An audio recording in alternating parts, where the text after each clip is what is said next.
ತಿಂಗಳಿಗೊಂದು ಗುಡಿ ಪೂಜಿಸಿ ದಿನವಿಡಿ ಪತಿಯೊಳಗಿರುವಳು ಸತಿಯು. ಸತಿಯು ಅವಳೇ ಮತಿಯು ಅವಳೇ ಬಾಳಿನ ಹಾಡಿಗೆ ಶ್ರುತಿಯು. ಪತಿಯ ಏಳಿಗೆ ಸತಿಯ ಕೈಲಿದೆ.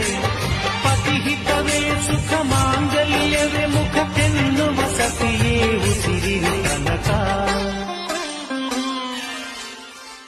ಸುಮತಿ ಸುಮತಿ ಶ್ರೀಮತಿ ಆರು ಗುಣಗಳೇ ನಿನಗಾರತಿ. ಮನಕ್ಕೆ ಒಡತಿ ಮನೆಗೆ ಗರತಿ.